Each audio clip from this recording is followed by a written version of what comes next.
Have you ever noticed this strange feeling? You are standing among dozens of people. All around you, there is laughter. Someone is telling stories. Someone is meeting new people. Someone is already creating memories that will stay with them for years. It feels like life is happening right here and right now. But inside, you feel something completely different, as if there is an invisible glass wall between you and everyone else. You can see everyone, you can hear everyone, but you do not feel like you are truly there with them. The strangest part is that no one around you can see it. From the outside, you look completely normal. You are standing there, listening, sometimes even smiling. But inside, a feeling of loneliness is slowly growing, a feeling that cannot be measured by the number of people around you. Sometimes the loneliest people are not sitting alone in an empty room. They are standing in the middle of a crowded group and feeling as if they are the only person on the entire planet. Maybe you know this feeling. You want to say something, but the words seem to get stuck inside. Every conversation feels like it requires an incredible amount of effort. You watch other people laugh easily, move freely, and meet new people. And you feel as if you are watching a movie in which you never became the main character. And this is where something much more serious than ordinary shyness begins. Because one day, you stop being a participant in your own life. You become its spectator. But why does the brain decide that disappearing is safer than living? Because the brain was never designed to make us happy. Its primary purpose is much simpler: to keep us alive. For hundreds of thousands of years, mistakes could be extremely dangerous. Being rejected by your tribe could mean death. Being left alone could be even more dangerous. So the human brain learned to detect potential threats incredibly quickly. The problem is that the modern brain has barely changed. Today, nobody is going to exile you from a tribe because of an awkward sentence. Nobody is going to take away your chance to survive because of a failed presentation. But the ancient mechanisms are still working. A failed project becomes danger. A rejection becomes danger. An awkward joke becomes danger. Being misunderstood becomes danger. Eventually, all of these experiences become one simple formula: vulnerability equals threat. Every time you show the world who you really are, there is a possibility of pain. And for the brain, that possibility is enough. Because the brain does not ask, how likely is this to happen? It asks only one question: can we avoid it?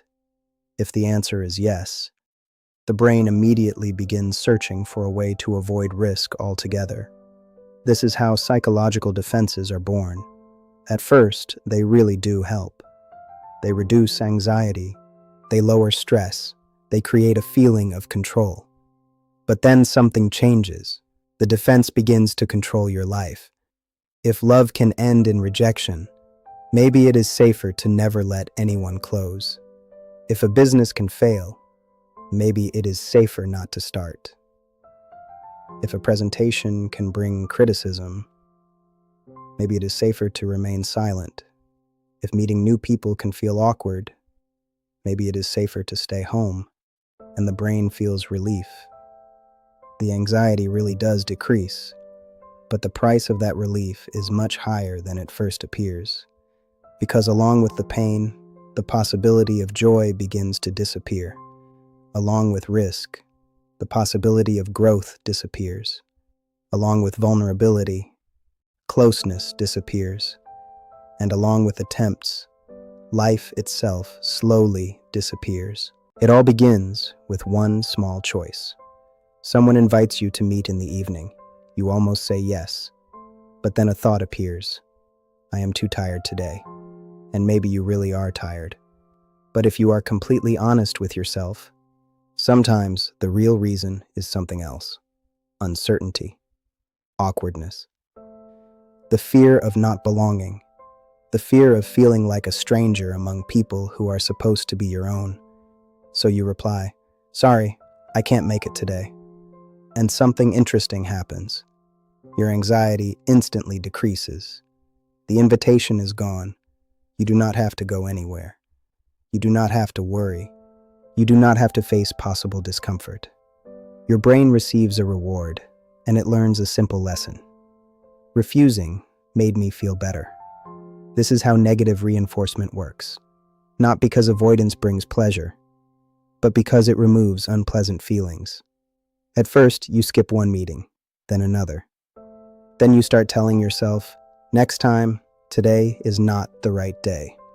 I have too much going on. When I feel more confident, I will go. But confidence never seems to come, because confidence almost never appears before action. It usually appears after action.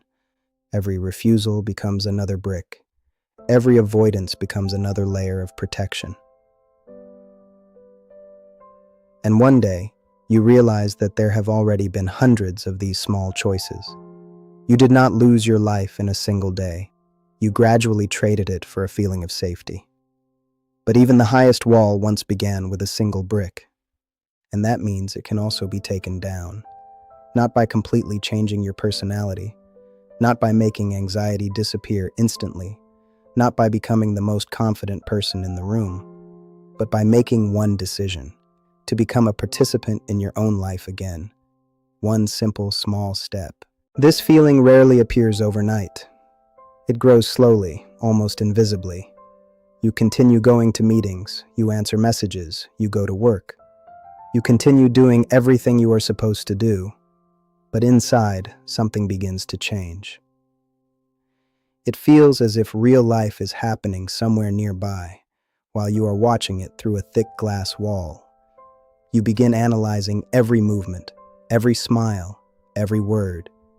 Instead of living the moment, you constantly evaluate yourself.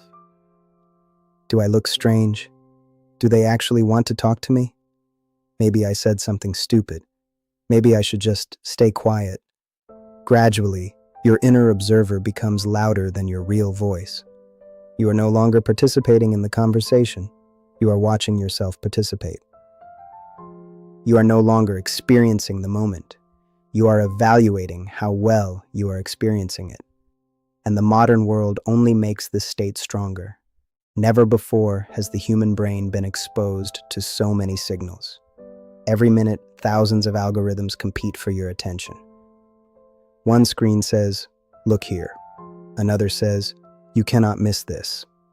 A third promises that the next video will finally make you feel better.